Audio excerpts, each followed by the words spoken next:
Están viendo en este primer Juventud Habla, con el tema Aborto, una realidad machista.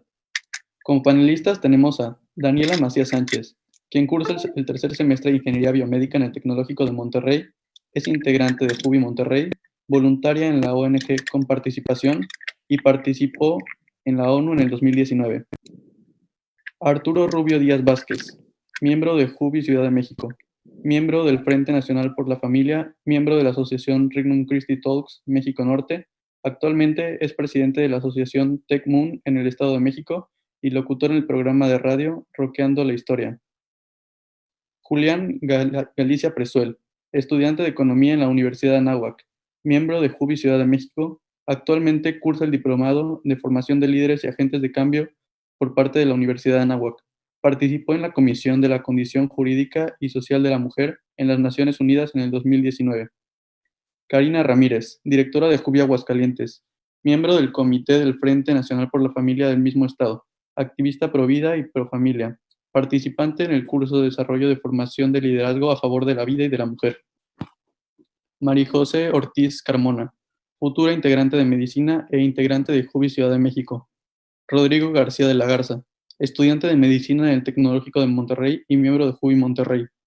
Santiago Loza Vega, subdirector nacional de JUBI, delegado juvenil y vocero en las Naciones Unidas para la Comisión de la Condición Jurídica y Social de la Mujer, desde 2017 hasta la actualidad, y estudiante de Negocios Internacionales en la Universidad de Anáhuac, México. Mariana Ariza, de Dirección de Empresas de Entretenimiento en la Universidad de Anáhuac de Puebla, miembro del Comité El Frente Nacional de la Familia Puebla, miembro de Impulsa, programa de liderazgo de la Universidad de Anáhuac, miembro del Comité de Acción Social de la Universidad de Anáhuac, y finalmente, Catarina von Raspel. Es estudiante de tercer semestre de bachillerato en el Instituto México de Puebla, Campus San Pedro. Ha participado en diversos concursos de oratoria y debate a lo largo de su vida. Es fundadora del proyecto del servicio social Make a Difference. Como invitado especial contamos con Wipe Fernández, abogado y notario, conferencista internacional en estudios de coaching y orientación familiar, host del podcast Hombre a Hombre sobre masculinidad saludable. Ahora comenzaremos con el panel. Les recuerdo a todos los participantes que tendrán un máximo de 2 minutos para cada uno para contestar. Les pido sean concretos en sus respuestas. La primera pregunta es, en la sociedad del siglo XXI se considera que el machismo ha afectado a diversos grupos sociales, pero para empezar nos gustaría que ustedes compartan desde su punto de vista qué entienden del concepto machismo. Te escuchamos, Wipe. ¿Qué tal están todos? Buenas tardes. Primero creo que el concepto del machismo tenemos que verlo como este conjunto de actitudes, de prácticas, de conductas que generacionalmente hablando se han ido pasando pues generación tras generación, en donde se ha definido falsas identidades tanto del hombre y de la mujer, ¿no? Existe pues dentro de la literatura feminista el indicar que el machismo únicamente suprime a la mujer y crea una superioridad en el hombre. Sin embargo, podemos ver que el machismo como tal afecta a ambos sexos de formas pues totalmente distintas, ¿no? Pero en efecto el hombre también es víctima del machismo y no es que sea al final de cuentas un movimiento ideológico que parte de un empoderamiento del hombre, ¿no? Sino que es una maldad que se fue corriendo de generación en generación. Esa sería una respuesta corta, Alberto.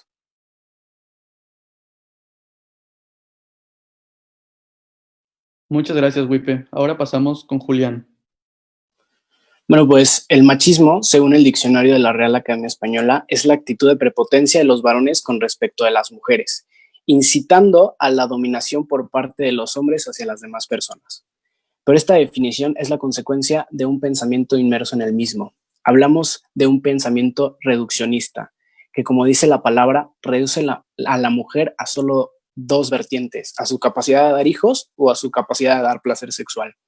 Pasamos de un puritanismo a una falsa idolatría. Rafael Gil, profesor de la Universidad Francisco de Vitoria, explica esto con una simple analogía. Imagínate que tienes pensado en comprar un automóvil y ahorras lo suficiente para comprarlo, pero al final pagas el precio completo solo por el volante y las bujías. Primero, tu dinero se habría gastado y no podrías manejar a tu trabajo, y a eso se le conoce como que el todo es más que la suma de sus partes. Este pensamiento reduccionista ha generado padres ausentes y golpeadores, una falsa hombría que nos presentan los medios de comunicación en la que el hombre más hombre hoy es el que se acaba una botella más rápido o el que tiene muchos hijos pero jamás con la misma mujer. Un machismo completamente animal. que tiene que tener un giro ya, porque el hombre vivirá como piensa o pensará como vive. Gracias. Muchas gracias, Julián. Ahora, Mariana, queremos oír tu punto de vista, por favor. Bueno, considero que el concepto de machismo tiene diversos significados y que a lo largo del tiempo ha transformado nuestra sociedad en cómo interactuamos los hombres y las mujeres. Hoy en día sabemos que todos merecemos los mismos derechos y obligaciones ante la ley y la sociedad. Es por eso que nadie se debe sentir superior por haber nacido hombre o mujer. En el crecimiento profesional debe estar basado en el mérito y en la dedicación. No se trata de volver a los hombres y las mujeres iguales, sino se trata de buscar una igualdad respetando nuestras diferencias. Para luchar contra el machismo hace falta la voluntad de todos para poder cambiar esta generación en la que no haya ciudadanos de primera y de segunda, porque todos valemos lo mismo. Muchísimas gracias por todo esto, Mariana. Ahora pasamos a la segunda pregunta. ¿Cómo creen que la feminidad o la falta del rol femenino de hoy en día se ve involucrado en el machismo? Te escuchamos, Karin.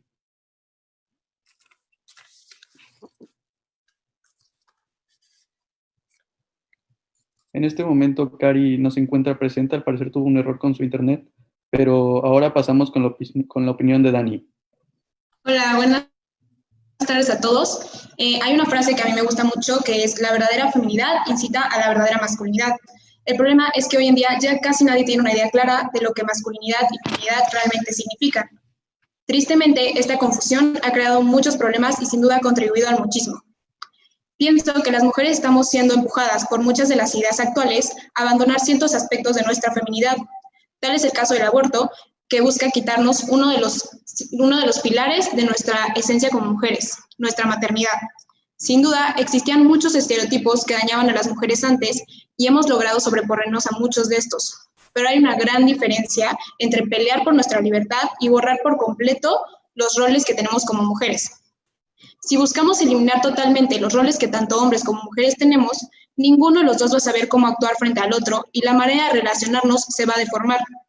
A mí me toca ver mucho en mi universidad que hacen muchos talleres como Hackea tu macho interior, donde buscan enseñarle a los hombres a deconstruirse. Honestamente, no creo que estos cursos vayan a reducir el machismo en el país porque, uno, no puedes enseñar sobre masculinidad si no tienes idea de lo que es, y dos, no podemos poner toda la culpa en los hombres. Es cierto que existe el machismo y muchas mujeres en nuestro país se han encontrado en situaciones desafortunadas debido a esto. Pero hasta que aceptemos que somos iguales en dignidad, pero no en esencia, y que estas diferencias entre nosotros sirven para que nos complementemos, no vamos a poder avanzar. Debemos recuperar el verdadero significado de feminidad y masculinidad y llevarlo a la práctica. Si las mujeres no somos femeninas, difícilmente los hombres van a ser masculinos y viceversa. Es un trabajo de todos. Perfecto, Dani, muchas gracias por tu opinión. Ahora la tercera pregunta. ¿El aborto empodera a la mujer o la destruye? ¿Tú qué piensas, Mariana? Bueno, lejos del feminismo moderno, nos dice que el aborto no empodera a la mujer, ya que es una terrible decisión en la que la mujer se siente acorralada por no tener porque piensa que no tiene más opciones para seguir con su vida. Y bueno, debemos recordar que el aborto jamás será un método anticonceptivo. Y bueno, en eso nos metemos en el trágico escenario en el que la familia no la apoya y el que no cuenta con los recursos necesarios para seguir con su embarazo. El aborto, además de acabar con una vida inocente, la mamá también acaba afectada. De acuerdo con la Federación Internacional de Planificación Familiar, el 91% de las mujeres que se practican un aborto quirúrgico están destinadas a pasar por el trauma postaborto, y una de las consecuencias más importantes de este trauma es el suicidio. Es por eso que el aborto destruye a la mujer. Y bueno, cabe mencionar que en México existen más de 500 asociaciones que están dispuestas a ayudar a la mujer en su embarazo inesperado, antes y durante. Gracias por esto, Mariana. Ahora te escuchamos, Cari. Cari sigue con problemas de internet en este momento, así que pasamos ahora con Majo.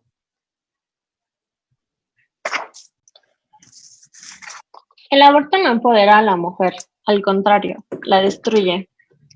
Se podría pensar que la empodera ya que está haciendo uso libre de su cuerpo.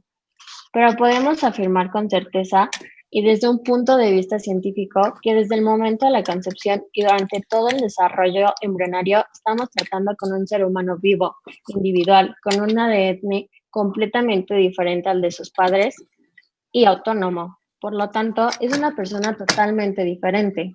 No es el cuerpo de la madre y aquí entra lo de la libertad de una persona termina donde comienza la de otra. Otro punto muy importante son los riesgos. El aborto es un procedimiento que tiene muchísimos riesgos como lo son hemorragias, infecciones, abortos incompletos, daños al cervix, perforaciones al útero, daño a órganos internos, entre otras muchas más. Pero sobre todo, y lo más importante, que tiene un 100% de mortalidad para el hijo de la madre. Y por último, pero no menos importante, el daño psicológico y, como ya mencionado, el trauma postaborto. En el 2011 se realizó un estudio llamado The Sorrow of Sexual Assault and the Joy of Healing, en el cual se analizaron a 192 mujeres embarazadas por violación. El 69% decidió dar a luz, el 29% abortó y el 1.5% sufrió un aborto espontáneo. De las 133 mujeres que decidieron tener al bebé, ninguna se arrepintió de su decisión y al contrario, el 80% demostró felicidad en su decisión. De las 56 mujeres que abortaron, tan solo una dijo no tener remordimiento. En fin, el 93% de las mujeres que abortaron afirmaron que el aborto no solucionó sus problemas y no recomendarían a otras mujeres en su situación asazna. Gracias. Ok, muy buena tu participación. Ahora pasamos con la cuarta pregunta. ¿Qué solución pondrían ante la falta del rol masculino en la paternidad? Adelante, Rodrigo. Gracias, Alberto. Primero que nada, necesitamos rescatar a las familias, sin duda. Con el tema de la paternidad solemos hablar de los derechos de la mujer, de la autonomía de la mujer, de la realización personal de la mujer, y se nos olvida que es el niño quien tiene derecho a un padre y a una madre. Tenemos que empezar a valorar la importancia que tiene para la crianza de los niños la presencia de ambas figuras, la materna y la paterna. Ahora, es verdad que la naturaleza ha dotado a la mujer con la capacidad de llevar a su hijo en su vientre durante los primeros meses de vida, pero la mujer no se embaraza sola. Tenemos que también visibilizar al hombre. Y nosotros los hombres tenemos que responsabilizarnos de nuestras acciones y de nuestros hijos, pero no basta con una responsabilidad de tipo económica. Solemos pensar que el hombre es aquel que tiene que dar sustento y alimento a la familia, pero no basta con eso. Los padres tienen que involucrarse en el crecimiento y desarrollo de sus hijos. Muchos estudios hablan de la importancia de una figura masculina para el buen desarrollo de los hijos. Entonces, necesitamos políticas públicas que no solo responsabilicen al hombre de los hijos, sino que además protejan a las familias. Necesitamos blindar a las familias de todo tipo de imposición ideológica. Políticas públicas como las propuestas por el diputado Carlos Leal en Nuevo León. Políticas públicas que buscan reducir la violencia familiar, que buscan que la educación de los hijos recaiga sobre los padres. Es decir, si queremos recuperar el rol masculino en la paternidad, necesitamos primero rescatar a las familias y lo otro vendrá en consecuencia. Muchas gracias, Alberto. Muchas gracias, Rodrigo. Ahora pasamos con Santi. ¿Tú qué opinas? Gracias, Alberto. Pues bueno, desde luego, como bien lo mencionaba Rodrigo, la educación desde la familia, ¿no? La familia es el centro de la sociedad, es el núcleo de la sociedad y pues bueno, esta educación debe ser entre el padre y la madre, entre los dos. La responsabilidad es de ambos, el hijo es de ambos. Y efectivamente, pues es muy triste encontrar, ¿no?, los casos en los que el hombre abandona a la mujer después de recibir la noticia de que está embarazada. Y es una realidad que como hombres les hemos fallado a las mujeres, a todas esas mujeres que hoy son madres solteras porque pues, el hombre las abandonó. Es real que les hemos fallado como hombres al no saber cómo custodiarlas, amarlas, protegerlas como realmente se merecen. Yo pondría como una posible solución, creo que igual lo comentaba Rodrigo, políticas en las que el hombre tenga que cumplir con esa labor y responsabilidad que le corresponde como padre, ¿no? Un hijo no debe ser algo de lo que te desentiendas en ningún momento, en ningún momento. Y es esencial que los hombres seamos educados también en la verdadera masculinidad. Y con esto no hay que confundir los términos. La verdadera masculinidad siempre, siempre va a buscar el bienestar de la mujer, de los hijos y de la familia en general. Es real que vivimos en un mundo con una crisis de masculinidad rota, y los hombres desde chicos, también lo mencionaba Julián ya, nosotros luchamos también contra el machismo. ¿Por qué? Porque vivimos en una sociedad tan fragmentada y tan rota que ahora el que es más hombre, o para demostrar tu hombría, tienes que acabarte más rápido la botella, estar con más mujeres, a ver a cuántas besas en una misma noche. Y eso realmente, ese reconocimiento, lo está dando también una misma sociedad rota y fragmentada. Una sociedad que ya no está siendo humana y que le hace falta ser cada vez más digna. Como hombres, desde luego, nos toca darlo todo por nuestra familia y estar conscientes que hombres y mujeres somos complementarios, no debemos trabajar en equipo, debemos de jalar parejo, y la maternidad y la paternidad son roles complementarios, nunca deberían de ser individuales. Perfecto, Santi, muchísimas gracias. También es cierto que muchas de las madres solteras en México no reciben una pensión alimenticia adecuada para el desarrollo de sus hijos. ¿A qué se debe esto? ¿Cuál sería una posible solución? Te escuchamos, Julián. Bueno, pues en efecto, se estima que en México el 67.5% de las madres solteras no reciben pensión alimenticia. Cerca de 3 de cada 4 niños tienen que subsistir a costa del egoísmo de la figura paterna. Padres que se ausentaron y se olvidaron de la responsabilidad de su familia. Padres que declaran que viven con un ingreso menor al que actualmente generan para que se estipule una menor pensión alimenticia. O simplemente padres que se deciden dar a la fuga para no hacerse cargo de sus familias. Ante esto, las mujeres muy valientemente y muy admirablemente tomaron el rol de papá y mamá en la familia. Pero eso solo sería una salida rápida. Necesitamos resolver el problema de padres ausentes, o en un futuro, la paternidad responsable solo va a ser una simple utopía. La falta de paternidad es una falta de responsabilidad grandísima en México. Y es que hay opciones para que después del divorcio los niños, quienes son los más afectados en estos temas, sigan teniendo y llevando el nivel de vida que siempre han llevado. Incluso hay políticas que nos ayudan y que ayudan a las mujeres a que desde el embarazo puedan solicitar una pensión alimenticia. Pero aún así, tenemos que apelar a nuestra humanidad y no solo a lo que más nos conviene como hombres. Desde un nivel superestructural, los padres tienen que aprender a velar primero por el derecho y por el bien de sus hijos antes que por su bien. Y desde la estructura, los jueces tienen que aprender a apelar a su autonomía y ver siempre por el nivel de vida de los hijos antes que el de los padres.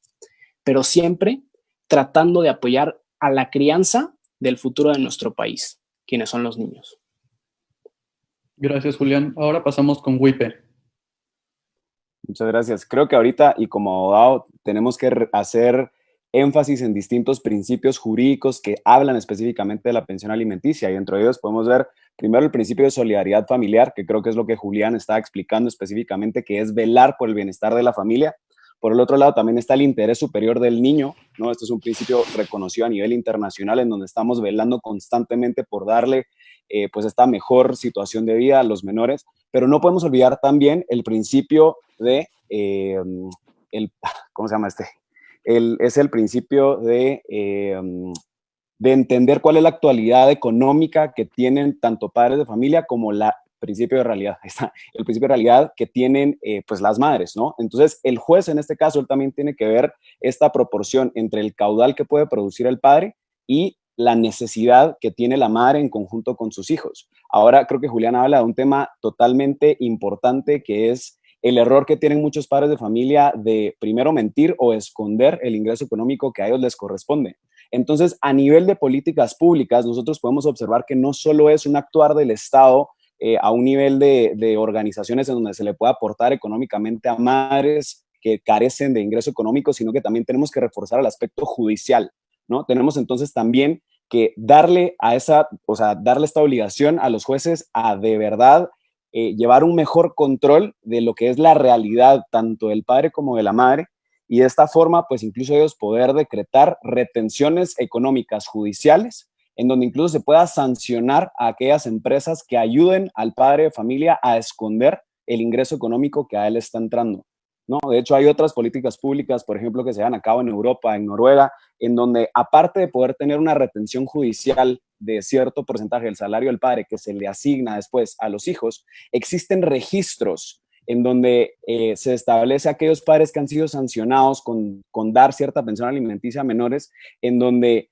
se tiene que ir actualizando constantemente en los cambios de trabajo que el padre vaya teniendo. Entonces, en el momento en el que se hacen entrevistas de trabajo, las empresas pueden ver si estos padres tienen una demanda por pensión alimenticia y si en efecto sí están siendo solventes con su familia como un método de presión para poder contratar a estos padres, ¿no? Creo que aparte también tenemos que observar el tema de la realidad, ¿no? Porque también, pues tanto por temas de coronavirus y como la situación mundial está, la realidad de muchos hombres es que también pues tampoco pueden proveer lo que quisieran aportar pues en este caso de la pensión alimenticia, ¿no? La pensión alimenticia, acordemos que no solo es dar alimento, es dar vivienda, es dar medicina, es dar vestimenta y aparte educación. Entonces, pues sí, son muchísimas cosas que abarcan esto, pero no podemos olvidar que, pues sí, en efecto, ahí no podemos tanto abandonar ni a la familia, pero tampoco abandonar la realidad en la que se encuentran económicamente todos, ¿no? Básicamente sería mi aporte ahorita específicamente. Y aparte, creo que también no podemos olvidar el crear políticas que incentiven el desarrollo económico para poderle dar trabajo a estos padres que, a ver, no me voy a poner de ningún lado, pero padres que pueden estar desempleados y que estén en la necesidad de tener un trabajo para poder cubrir las necesidades de sus hijos. Muchísimas gracias, Wipe. Pasamos a la siguiente pregunta. ¿Qué tan importante sería retomar el rol de paternidad si consideramos que la familia es el núcleo central de la sociedad contemporánea? ¿Qué opinas, Majo? El rol de la paternidad debería tener el mismo peso que el rol de la maternidad. La familia es el núcleo de la sociedad porque es la principal estructura social y es la más importante y crítica en el desarrollo del ser vivo. Diversos estudios han demostrado que la ausencia física y emocional del padre se correlaciona con un resultado negativo en el desarrollo de sus hijos. Los niños que viven en una familia monoparental, en este caso solo con la madre, muestran desajustes psicológicos, bajo rendimiento académico y mal comportamiento, depresión, comportamientos antisociales como hiperactividad o impulsivos y dificultades para establecer y o mantener relaciones. También se demostró que los niños y la presencia de su padre biológico tienen mayor probabilidad de ser pobres, tener hijos fuera del matrimonio y una tendencia a experimentar la pubertad a una edad más temprana. Todo esto está especificado en un estudio realizado en México por alumnos de psicología. Es por esto que el trabajo del padre y de la madre deberían ser el mismo, sin distinciones como actualmente existen. Gracias. Gracias, Majo. ¿Algo más que agregar, Rodrigo? Sí. Para mí es de suma importancia retomar el rol de la paternidad. En los últimos años, el feminismo le ha hecho creer a la mujer que es omnipotente y que el rol del hombre en la familia es prácticamente innecesario. Así lo sugieren, por ejemplo, Rosanna Hertz, profesora de estudios de la mujer de Wellesley College, al igual que Peggy Drexler de la Universidad de Cornell y muchas mujeres más. Sin embargo, la presencia de ambos padres es esencial para el desarrollo de los niños y jóvenes. Hay una gran cantidad de estudios que analizan las consecuencias que puede traer la ausencia de una figura paterna en el desarrollo. Consecuencias que abarcan todos los aspectos de la vida, desde lo social, familiar, laboral, etc. El informe sobre la importancia de la figura paterna, elaborado por la doctora en Derecho y autora del libro Padres Destronados, María Calvo Charro, en el 2015, nos presenta algunos datos devastadores. Solamente voy a mencionar algunos, también para apoyar lo que ya decía Majo.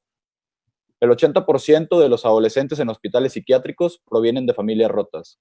El 72% de los chicos que han cometido un asesinato y el 60% de los que cometieron violación crecieron sin padre. Además, el 80% de las violaciones con violencia son cometidas por chicos con padres ausentes. El 63% de los suicidios en jóvenes se dan entre muchachos sin padre. Y la lista continúa. Aunque estas cifras obtenidas del informe de la doctora Calvo se refieren a cifras de Estados Unidos, reflejan claramente las consecuencias trágicas que puede traer la ausencia de uno o ambos padres en la familia, en los jóvenes, en todos los ámbitos de la vida. Es por eso que debemos retomar el rol de la paternidad urgentemente. Insisto, tenemos que recuperar a las familias y así construir una mejor sociedad. Gracias. Perfecto, Rodrigo. Gracias. Ahora, desde su percepción, ¿cuál consideras que es la solución para que se pueda educar o formar a los niños y a las niñas de nuestro país en los temas de machismo?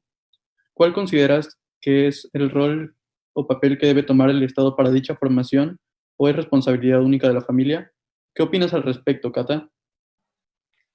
Claro, bueno, primero que nada hay que enseñar a los niños sobre paternidad responsable, respeto a la dignidad humana y sobre todo acerca de la complementariedad entre hombre y mujer. Según datos de la Encuesta Nacional de Ocupación y Empleo realizada en 2019, el 9.9% de las mujeres mexicanas de 15 años en adelante son madres solteras. Este es un dato preocupante porque nos habla de que en el país tenemos un problema real de paternidad irresponsable. Esa misma encuesta arroja que 70% de los ingresos de estas mujeres los producen ellas mismas. Es tarea tanto del Estado como de las familias trabajar en conjunto en la educación de los hijos, ya que actualmente es necesario integrar en los sistemas educativos un plan sólido en el que tanto niños como niñas reconozcan su valor, aprendan de valores humanos, derechos y la responsabilidad que estos conllevan. Para lograr este cambio, es fundamental que los niños puedan reconocer que cada uno tiene características propias, pero que ambos sexos se complementan. De igual manera, es importante que se fortalezca la imagen de la familia, en donde el hombre sea mucho más que solo el proveedor, sino que esté presente en la vida de sus hijos. De igual manera, que se le dé la oportunidad a la madre de trabajar, pero también de educar a sus hijos, que no sean un impedimento para ella. Muchas gracias, Cata. Ahora pasamos con Dani. Gracias.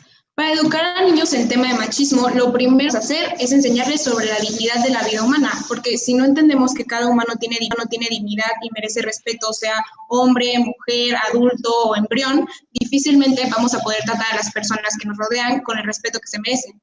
Segundo, no hay que crear problemas falsos si no queremos encontrar soluciones falsas. En el libro Equidad de Género y Prevención de la Violencia en Preescolar de la SEP, se plantea lo siguiente como una desigualdad entre hombres y mujeres. ¿Por qué hay más maestras y menos maestros? ¿Por qué hay más ingenieros y menos ingenieras? Esto no se debe al machismo, sino a la diferente manera de pensar que tenemos los hombres y las mujeres. En Noruega dieron un subsidio para elevar el número de mujeres que estudiaban ingeniería. Después de muchos años, cuando quitaron el subsidio, el número de mujeres que estudiaban ingeniería volvió a bajar porque escogieron otras carreras. Un estudio de investigación en Psychological Science concluyó que en cuanto más igualitario es un país, más mujeres capaces para la ciencia y la ingeniería optan por estudiar otras titulaciones universitarias. Nuestras habilidades, nuestros cuerpos, nuestros cerebros son diferentes a los de los hombres. Tomamos diferentes decisiones, nos inclinamos hacia diferentes ámbitos e ignorar estas diferencias no va a erradicar el machismo. Ignorar cosas como que los hombres tienden a ser más fuertes físicamente y las mujeres tendemos a ser más emocionales va a generar situaciones peligrosas como las que vemos en los videos donde una mujer le está pegando a un hombre, él le regresa el golpe y ella termina tirada en el suelo. Tenemos que aceptar que somos diferentes, pero igualmente necesarios. Debemos inculcarle a los niños que deben proteger a las mujeres, no porque seamos menos, sino porque somos valiosas. Enseñar nuestras diferencias puede ayudar a los niños y niñas a conocer su identidad como hombre y como mujer y saber cómo tratar al otro sexo. Leyendo los libros que ha aprobado la SEP para estos temas, me doy cuenta que están negando completamente la predeterminación biológica que tenemos ambos sexos y que influye en nuestra manera de actuar. Esto solo va a dañar la identidad de los niños, va a generar confusión y va a contribuir a la degenerada relación entre hombres y mujeres. Gracias. Muchas gracias, Dani. Ahora pasamos con Santi. Queremos escucharte. Gracias. Pues bueno, desde luego ya lo comentaba anteriormente, con la educación desde casa, en la familia, ¿no? Como hombres, nosotros debemos dar ejemplo a nuestros hijos de cómo verdaderamente debemos cuidar y custodiar a la mujer. Y al decir esto no me refiero a custodiarla y cuidarla porque la mujer sea menos, sino todo lo contrario. La mujer es tan sagrada que como hombres, lo menos que podemos y debemos hacer es cuidarla, custodiarla y ver por su bienestar y siempre buscar lo mejor para ella. Debemos lograr que la mujer se sienta amada y protegida a nuestro lado, a diferencia de que, como es la realidad, ¿no? Que si va caminando en la noche y ve a un hombre, lejos de sentirse protegida, amada y custodiada, lo que se siente es una amenaza, una agresión, una inseguridad, un miedo del mismo hombre. Debemos lograr que las mujeres realmente se sientan custodiadas, protegidas y amadas, que tengan la certeza de que como hombres queremos lo mejor para ellas y lo último que haríamos sería lastimarlas, herirlas o maltratarlas. Y bueno, por esto me podrán decir que esto es imposible en el mundo que vivimos, pero claro que es posible, claro que podemos lograrlo y el cambio debe empezar por nosotros mismos y debe empezar hoy. Nunca, nunca debemos aspirar a menos de lo ideal, a menos de lo que merecemos y nunca debemos conformarnos con el mundo mediocre en el que vivimos. Debemos aspirar y trabajar para conseguir lo ideal, lo que merecemos. Y pues bueno, si yo considero que el papel del gobierno, cuál es el rol que debería formar, pues yo personalmente jamás le confiaría al gobierno la educación de mis hijos, ¿no? Un gobierno como el que tenemos ahorita, que no está ni siquiera comprometido con el pueblo, pues a mí me cuesta mucho concebir el decir, ¿sabes qué? Órale, va, educa a mis hijos tú también. Pues no, yo creo que el gobierno que tenemos no está a la altura de la educación de nuestros hijos. Muchas gracias, Santi. Ahora pasamos a la siguiente pregunta. En países como India o China, existe una costumbre ilegal denominada aborto selectivo. Esta figura consiste en la interrupción del embarazo cuando los padres tienen conocimiento que es un bebé del sexo femenino quien viene en camino. Y la principal razón de esta costumbre es la contraprestación que debe pagar la familia de la novia, que generalmente es la herencia de toda la familia. ¿No es este un claro acto machista? ¿Qué tipos de consecuencia pueden nacer a raíz del aborto selectivo? ¿Las costumbres del aborto selectivo generan desigualdad a las mujeres que son parte de dichas sociedades? Te escuchamos, Mariana. Gracias, Alberto. Resulta obvio decir que cualquier aborto resulta obvio decir que el aborto en cualquiera de sus formas es un acto machista. ¿Por qué? Porque deja a la mujer con todas las consecuencias del aborto y el hombre se llega a desentender de esto. Y bueno, específicamente, hablando del caso del aborto selectivo, es un claro acto machista. ¿Por qué? Porque las personas pueden abortar al bebé por el simple hecho de ser mujer, por el simple hecho de su sexo. Entonces, esto es altamente discriminatorio.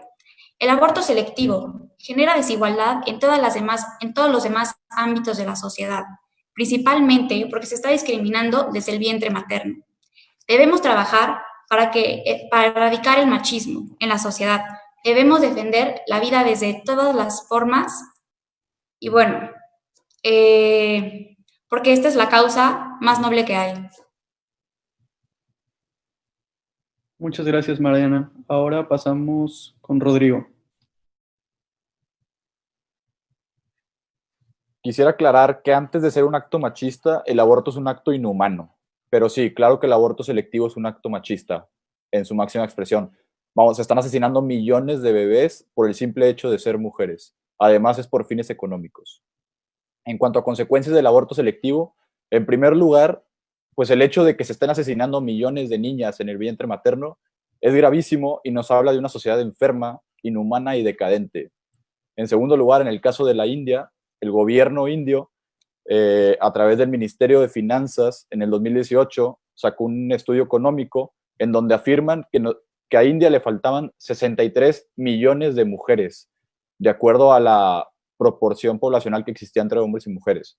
Además, se afirmó en el mismo estudio que 21 millones de las niñas que afortunadamente llegaron a nacer eran no deseadas. Más adelante, el mismo estudio menciona, en cierto sentido, una vez nacidas, las vidas de las mujeres están mejorando, pero aparentemente la sociedad todavía quiere que nazcan menos de ellas. Y en tercer lugar, en China, las consecuencias del aborto selectivo fueron tuvieron un impacto mayor y además el repudio de las niñas creció más allá del vientre materno. Las niñas que llegaban a nacer eran abandonadas en las calles donde morían o bien eran rescatadas y mandadas a algún orfanato en el extranjero.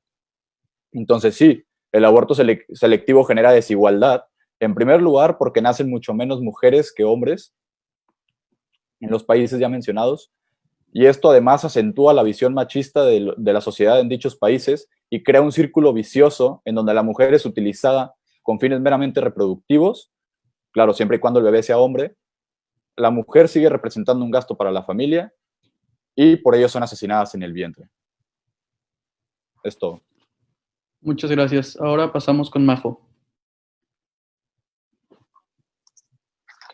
Actualmente, el movimiento feminista dice luchar por la equidad de género buscando la legalización del aborto, pero no es más que claro que el aborto selectivo en países como lo son China o la India, más que buscar la equidad de género, siguen teniendo pensamientos machistas y poniendo ante todo sus ideologías, incluso antes que la vida.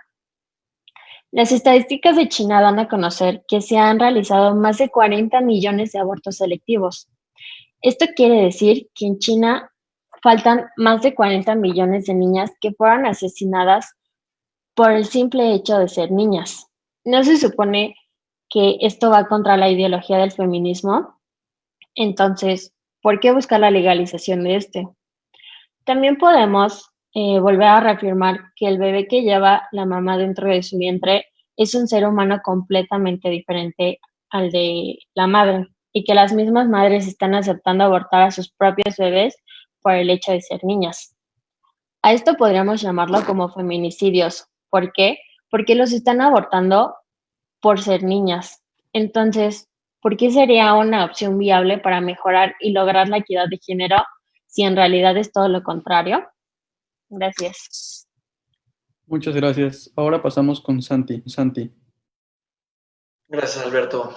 Pues bueno, definitivamente no es nada más un acto machista, sino también a mí se me hace un acto racista, ¿no? Atenta directamente contra la dignidad de la persona y nadie debe decidir quién vive y quién no. El derecho a la vida lo tenemos absolutamente todos, sin importar nuestro sexo o nuestra realidad. Y también, bueno, ya lo mencionaba Rodrigo, ningún ser humano debe ser visto como una carga o fuente económica, ¿no? O sea, automáticamente esto atenta contra la dignidad y dejamos de ver al bebé como persona y lo empezamos a ver con un símbolo de dinero, ¿no? Esto para mí es inconcebible, cómo realmente por la realidad económica deciden terminar con la vida o con un embarazo. No sé, me cuesta mucho trabajo, ¿no? ¿Qué tipo de consecuencias puede traer el aborto selectivo? Pues, desde luego, creo que esta es la imagen perfecta de un feminicidio, ¿no? Donde por ser mujer te están matando, te están quitando la vida, te están impidiendo vivir. Y esta es la imagen o el claro ejemplo de una sociedad, un país donde realmente las mujeres son oprimidas desde su nacimiento, ¿no? Porque por el hecho de ser mujer ya te están limitando, ya te están haciendo menos, ya te están degradando y te están quitando la vida. Genera la costumbre del aborto selectivo, genera desigualdad, pues sí, desde luego, ¿no? Y creo que desde que son concebidas en estos países están atentando contra su dignidad. Y hay otros países que incluso la pirámide poblacional ya está volteada, ¿no? O sea, no se están pudiendo recuperar y aquí entra todo un tema, ¿no? De población y desarrollo, donde dicen que el mundo está sobrepoblado y en algunos países sí, pero para otros, pues es un tema muy complejo, ¿no? Porque realmente lo podemos ver también en la Unión Europea, la pirámide poblacional está volteada, ¿no? Y si seguimos con estas cuestiones de aborto selectivo, pues lo único que estás haciendo es cavando en el mismo hoyo y para abajo, o sea, no estás viendo nunca hacia arriba la salida y pues bueno, o sea, aparte de todos estos problemas, estos conflictos que puede traer a futuro, pues bueno, creo que es bastante obvio que el aborto selectivo, el aborto como tal, es un acto machista. Excelentes aportaciones. Ahora, tomemos en consideración la definición que se ha ido trabajando del machismo. ¿El aborto puede ser considerado como un acto machista? ¿Orillar a la mujer a hacerla creer que un bebé traerá consigo una desgracia no es un acto machista? ¿Los actos machistas únicamente surgen por parte del padre del bebé? ¿Qué opinas, Cari? Hola, bueno, primero, el 52%, si nos vamos a las cifras, el 52% de las mujeres son forzadas a abortar. ¿Por quién? Normalmente por la pareja, el padre del niño o un familiar. Siempre los padres buscan lo mejor para los hijos, pero están cegados por el momento del dolor. ¿Cómo es que se puede hablar de libertad de decisión cuando nos dicen que el feminismo nos abre esa puerta para elegir sobre quién sabemos que es una vida? Las mujeres que no deciden abortar, ¿por qué es? Porque deciden tener el apoyo de su pareja, de su familia. Eso es lo que necesitamos reforzar. Ya nos decía Santiago, necesitamos que las mujeres, que nosotras como mujeres, nos sintamos seguras en el núcleo familiar. No solo las mujeres, también el padre de familia y el niño que viene. Claro que es un acto machista, pero ¿por qué es un acto machista? Porque deslindamos al padre de su acto sexual, dejamos que la mujer sufra todas las condiciones del aborto sola, psicológicas, morales y físicas, como cuáles son.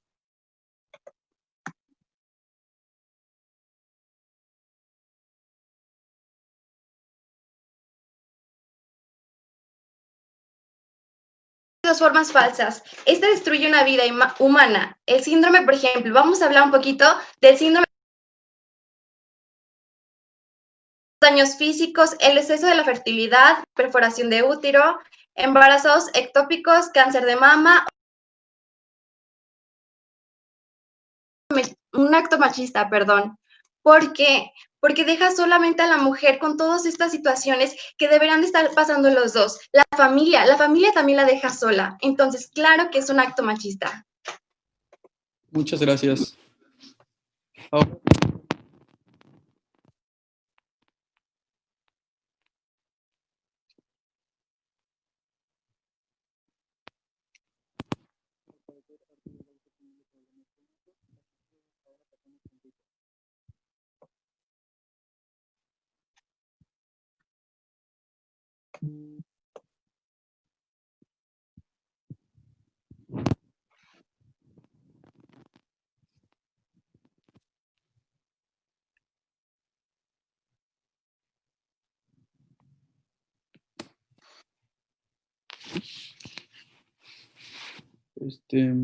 no sé si me pueden escuchar.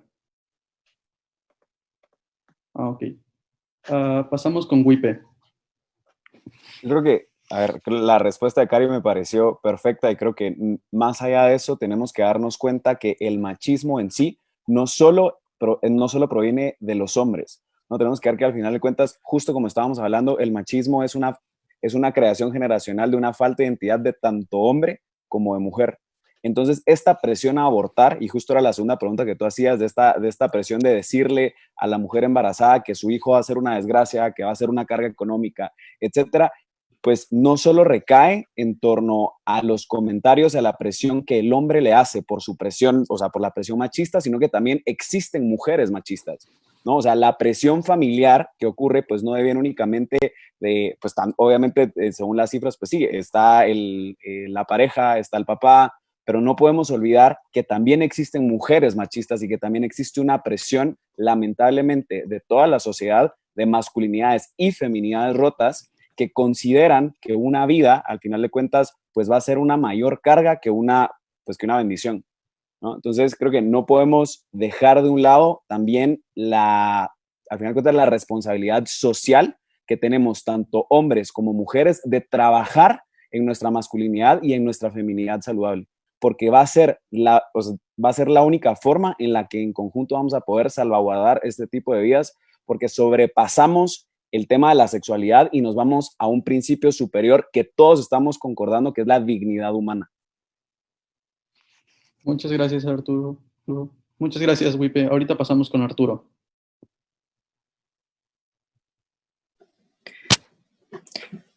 Muy bien. Pues primero que nada, a mí me gustaría decir que la creación incluso de el aborto como tal, que fue en Rusia más o menos a finales de los 90, fue creado entonces como un acto machista. La creación del aborto es machista. ¿Por qué? Porque nació como una idea para que los hombres pudieran tener relaciones sexuales con las mujeres las veces que quisieran y no tuvieran que hacerse cargo. Entonces, por esa parte sí es machista, por supuesto. Sin embargo, también me gustaría considerar que hay que separarlo en dos partes. El aborto como tal, que solo una mujer puede hacer o decidir hacer un aborto, que por supuesto no debería de ser, pero bueno, la acción como tal, bueno, a menos que alguien la obligue, o también las fuerzas o la sociedad que la obliga a hacer el aborto. Entonces, me gustaría decir que el aborto como tal no es algo machista. Sin embargo, la sociedad que impulsa a la mujer a hacer un aborto es completamente machista.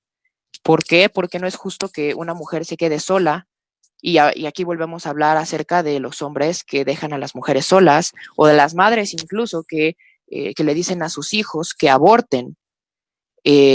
Bueno, tantas otras personas que te dicen, ¿sabes qué? Es que eres mala persona porque eres mala persona porque vas a tener un hijo. Eres una persona que ya no va a tener futuro porque tienes un hijo. Pero la verdad es que la mujer no debería de tomar en cuenta ni siquiera la opción de hacer un aborto.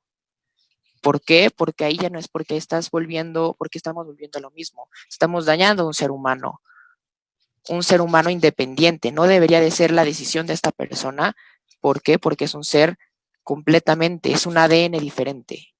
Sin embargo, el acto como tal de el abortar no es machista. ¿Por qué? Porque es de una mujer hacia otra persona, de una mujer hacia un ser, que sea hombre o mujer, es completamente independiente, diferente. Sin embargo, no estás rebajando a esa persona, pero no puede considerarse un acto machista. Gracias.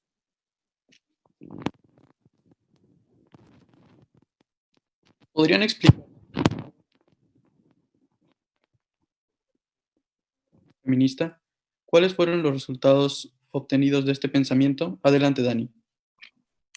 Bueno, una frase que caracteriza al feminismo de primera ola es: sin derechos civiles para las mujeres no hay revolución. En los inicios del feminismo tenemos a personajes como Mary Wollstonecraft, que es una de las precursoras del movimiento feminista, considerada por muchas personas como la primera feminista. Para ella, la clave para superar la subordinación femenina era el acceso a la educación. Escribió en su manifiesto Vindicación de los Derechos de la Mujer lo siguiente: o bien destruyen el embrión en el vientre materno o se deshacen de él una vez nacido. La naturaleza exige respeto en todo y los que violan sus leyes raras veces las violan con impunidad.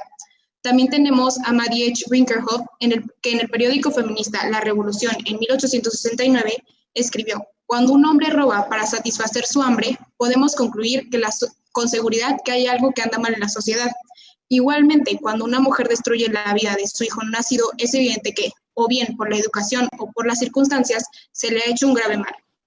Alice Paul, que dirigió la campaña que dio lugar a la 19ª enmienda de la Constitución de Estados Unidos, que otorgó el derecho del voto a la mujer, dijo: el aborto es la mayor explotación a la mujer. El aborto es violarte hasta las entrañas.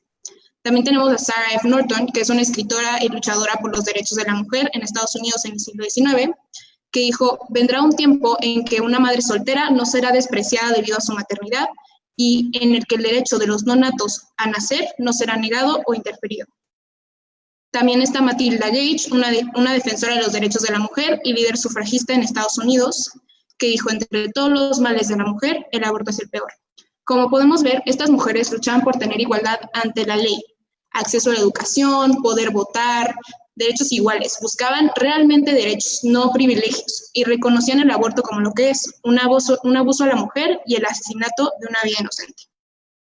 Gracias. Muchísimas gracias, Dani. Ahora pasamos con Cata.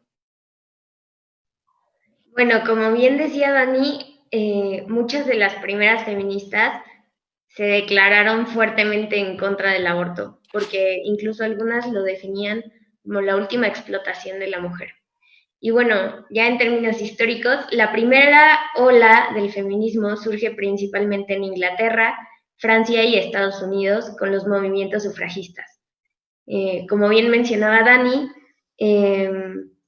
se reconoce que el libro Vindicación de los Derechos de la Mujer, escrito por Mary Wollstonecraft, es como el precursor del feminismo. Y este libro está centrado en la igualdad de inteligencia entre hombres y mujeres, el acceso a la ciudadanía, a la participación política, a la educación y a la independencia económica para las mujeres. En este caso, hubo un hombre que las apoyó a lograr estos propósitos. John Stuart Mill ayudó a difundir estas ideas alrededor del mundo, principalmente impactando en Europa y en Estados Unidos.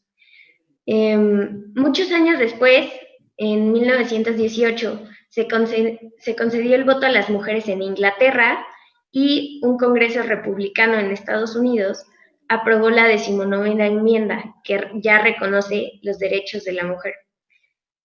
Para el término de la Segunda Guerra Mundial, prácticamente todos los países con un régimen democrático ya reconocían el voto para las mujeres.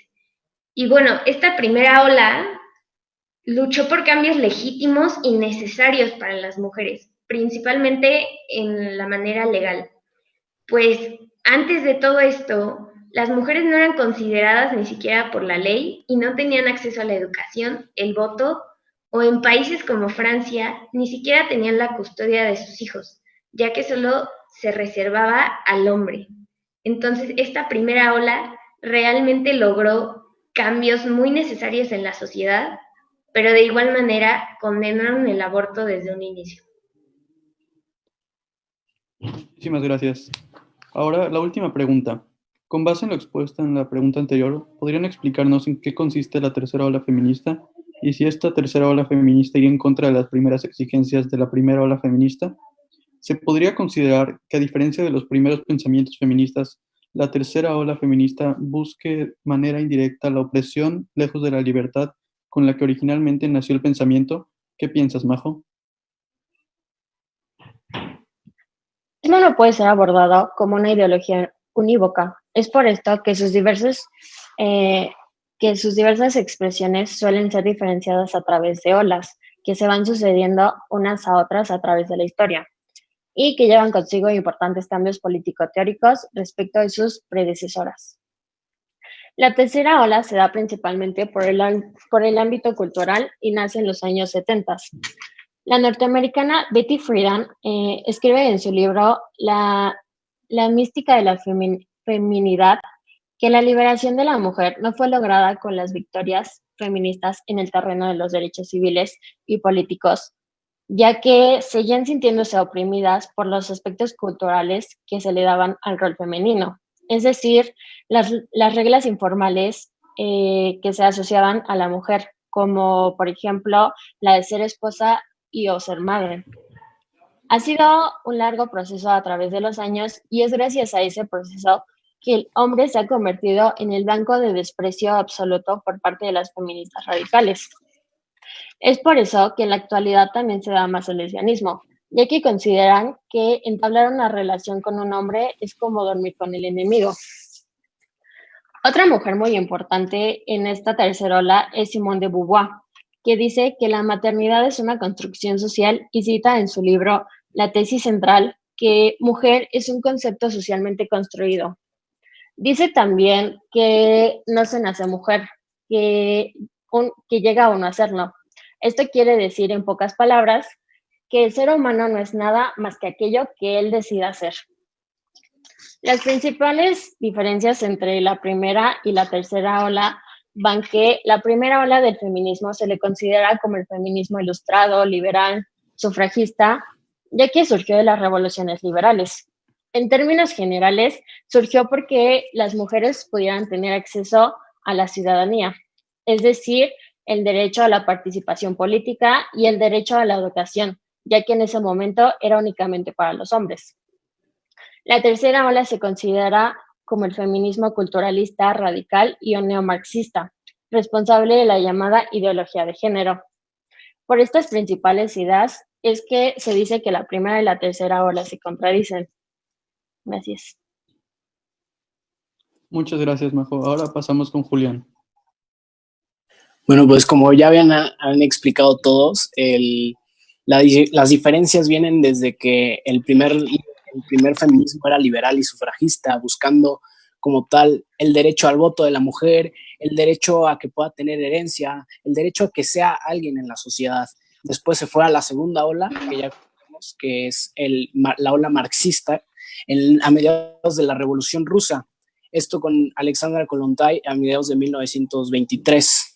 Y después se fue a una tercera ola a mediados de la Revolución Sexual con Simone de Beauvoir y un neomarxismo. Pero esta diferencia estriba en varios puntos que se pueden tocar y son muy principales. La primera, que en la primera ola feminista, incluso antes de que existiera el feminismo como tal, ya había hombres hablando de la igualdad de derechos entre mujeres y hombres. Y la lucha era de todos.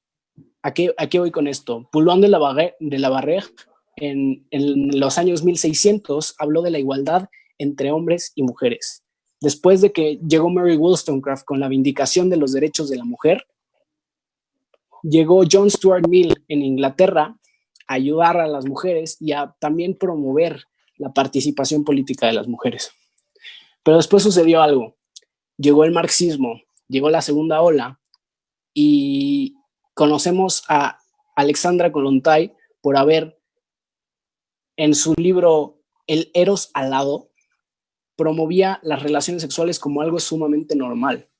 Las personas dejaron de ser personas. Las personas solo se basaban por una cultura del descarte. Mientras yo te uso, me sirves, y mientras no me sirves, no te uso. Empezaron las políticas que la gente usaba para poder promover el marxismo.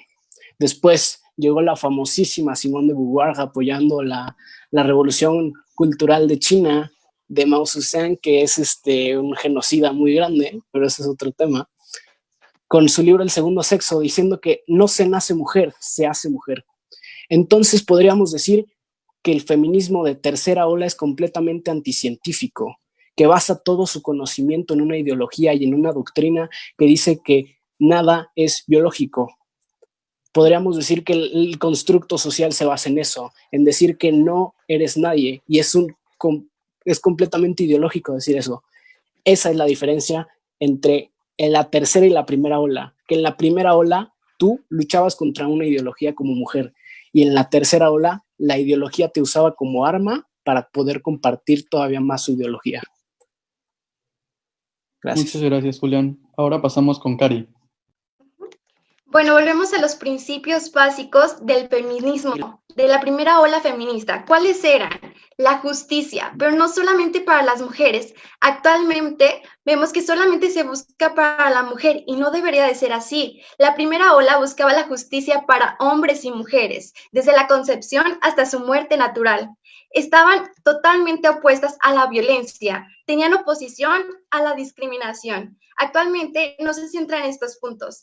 ¿Y qué tal? Estos 3 puntos van en contra del aborto. Durante los años de historia feminista, esto no es una mentira. Las feministas como tales, Alice Paul, luchaban por proteger los derechos humanos de todos, como ya lo he dicho, y no discriminaron nada, ni en cuanto a la raza, la religión,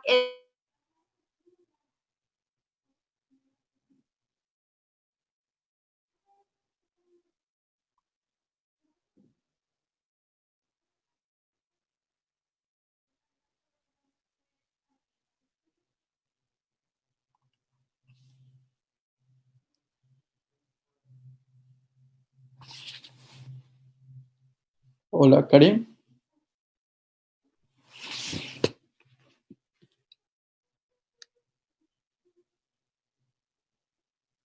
Bueno, al parecer igual estamos teniendo algunos problemas con Cari, no sé si todos me escuchan.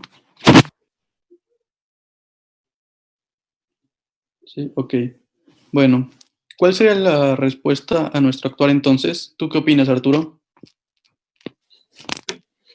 Pues primero que nada, hablando un poco más acerca del feminismo de la tercera ola, me gustaría decir que el feminismo de ahora es un feminismo incoherente, es un feminismo que lucha, que podríamos decir que lucha por la equidad de género, pero que hace a los hombres a un lado, que lucha porque en contra de las personas, de los feminicidios y de las personas que son asesinadas, pero está a favor del aborto. Ahora, también es cierto que hoy en día muchas de las feministas luchan por derechos que realmente son necesarios. Por ejemplo, hoy en día en México, una mujer gana menos que un hombre por hacer el mismo trabajo. La mayoría de los puestos gubernamentales son hechos por hombres. Incluso en algunos países nunca ha habido una mujer presidenta o una mujer primera ministra, lo cual es un poco decepcionante. Por lo que yo considero que deberíamos hoy en día de nosotros como personas defender sí los derechos de las mujeres, pero también los derechos de los hombres. ¿Por qué? Porque los hombres gracias al feminismo y el implemento del feminismo, obviamente del neofeminismo, que es el feminismo de la tercera ola, han intentado hacer un discurso de odio hacia las personas que no están a favor de su ideología. ¿Quiénes son estas personas? De entrada, las personas que son las personas hombres. Y cuando digo específicamente los hombres, ya no nos podemos referir a todas las personas que podríamos decir que tienen se podría decir que tienen un pene, sino solo las personas, los hombres heterosexuales, ¿no? Otros de los tipos de personas que son agredidos fuertemente por las feministas son los católicos, ¿no? Entonces, cualquier persona, y en general cualquier persona que vaya en contra de esta ideología, por lo que yo considero que deberíamos de entrada no parar de defender la vida, no caer en este discurso feminista en contra de los valores e implementar los nuevos roles de género, los nuevos pensamientos que de entrada son contradictorios, como ya dije, pero además van en contra de todo lo que la humanidad ha luchado a través de los años, ¿no? Y bueno, me gustaría nada más decir que las primeras olas feministas no eran, como las otras personas lo dijeron, no eran tan radicales, no luchaban por cosas diferentes a las que se necesitaban. Por ejemplo, Virginia Woolf en su libro Un cuarto propio pronuncia que la mujer debe de defenderse, debe de alzar su voz y debe de hablar a favor de la mujer. No debe de quedarse callada. Muchas gracias, Arturo. Perdón, es que ya terminó el tiempo. Está bien, está bien. Muchas gracias, Arturo. Ahora, ¿algo más que agregar, Cata? Sí, bueno, como pudimos escuchar a lo largo de todo el panel, creo que nos quedó muy claro que el machismo es un tema presente en nuestra sociedad. El porcentaje de madres solteras y de abandono por parte del padre en nuestro país es algo que se debe de corregir ya. Y una de las acciones que podemos tomar es mediante la educación en una paternidad responsable y distintas políticas públicas que responsabilicen al hombre también. El aborto es un claro ejemplo de cómo el machismo le dice a la mujer que debe rechazar la maternidad, una de sus características más únicas y particulares, para conservar un empleo, continuar con sus estudios o simplemente realizarse en la vida. De igual manera, fomenta la paternidad irresponsable y el encubrimiento de crímenes y abusos contra las mujeres. Es por esto que la sociedad y el Estado deben de trabajar en conjunto para crear políticas públicas que propicien que la mujer pueda realizarse en el ámbito laboral, educativo y personal, aún con uno o varios hijos. Creo que habla mucho de nuestra sociedad el hecho de que una mujer se sienta orillada a asesinar a su propio hijo y a arriesgar su propia vida con tal de poder salir adelante y no ser rechazada en su familia, en la escuela o en el trabajo. Creo que los que tenemos que cambiar somos nosotros. Apoyar a las instituciones de asistencia a la mujer y crear las condiciones necesarias para que ellas nunca se sientan solas y que no se vean orilladas a tomar decisiones como esa. Porque creo que no hay sociedad más machista que la que le dice a la mujer que por ser madre no va a poder lograr lo que quiera.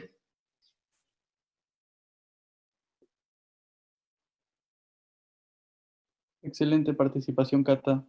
Muchas gracias por esto. Ahora, con esto damos por finalizado el panel como Juventud y Vida C. Les agradecemos a los participantes por acceder a este ejercicio que definitivamente fue muy enriquecedor. También agradecemos al equipo técnico que nos está apoyando con sus servicios Antorchas Vivas. Gracias también a todos ustedes que se conectaron y les recordamos que aún queda un panel más el siguiente viernes. Los esperamos y muchas gracias.